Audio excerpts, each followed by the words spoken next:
6 സ്വഭാവമുള്ള പെണ്ണുങ്ങൾ വീടിന്റെ ഐശ്വര്യം നഷ്ടപ്പെടുത്തുന്നവരാ. അള്ളാഹു നമ്മുടെ ഭാര്യമാരെയൊക്കെ കാക്കുമാറാകട്ടെ.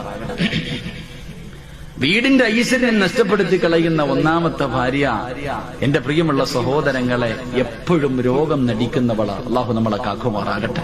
2, എന്റെ പ്രിയമുള്ള സഹോദരങ്ങളെ, രണ്ടാമത്തെ ഭാര്യ ചെയ്ത നന്മകൾ എടുത്തു പറയുന്നവളാ. ചെയ്ത നന്മകൾ എടുത്തെടുത്ത് പറയുന്നവൾ, അവൾ നല്ലവളല്ല.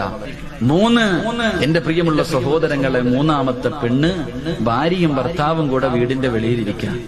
രണ്ടുപേരും ഇങ്ങനെ തമാശകളൊക്കെ പറഞ്ഞുകൊണ്ടിരിക്കുമ്പോ അയൽവാസിയായ ആമിനായും ഭർത്താവും കൂടെ വെളിയിലിട്ടിറങ്ങാ. ആ സമയത്ത് ഈ ജന്തു ഭർത്താവിനോട് പറയാ, ആണെന്ന് പറഞ്ഞ അങ്ങനെ ഇരിക്കണം, അങ്ങാരുടെ ബോഡി കണ്ടോ, ഇത് നിങ്ങളിങ്ങനെ നടക്കുക. ഭാര്യയും ഭർത്താവും വീടിന്റെ മുന്നിലിരിക്കുമ്പോ തന്റെ ഭർത്താവിനെ മുന്നിലിരുത്തിയിട്ട് മറ്റൊരുത്തനെ കുറിച്ച് അവൻ വലിയവനാവും, മറ്റവനാ മറിച്ചവനാ, അങ്ങനെ ആകണം എന്ന് മറ്റൊരു ആണിനെ ആഗ്രഹിക്കുന്നവള് നല്ലവളല്ല. അള്ളാഹു നമ്മുടെ കാക്കുമാറാകട്ടെ. നാലാമത്തത് അവക്ക് മക്കളെ നോക്കാൻ സമയമില്ല, ഭർത്താവിനെ നോക്കാൻ സമയമില്ല, വീട് നോക്കാൻ സമയമില്ല. 24 മണിക്കൂറും ഒടുക്കത്തെ ഒരുക്കം ഒരുങ്ങുന്നവളാണെന്ന് നബി മുഹമ്മദ് മുസ്തഫ. 5-മത്തെ പെണ്ണ്, ഭർത്താവിന്റെ കയ്യിൽ പൈസയുണ്ടോ ഇല്ലേ അവൾക്കറിയണ്ട.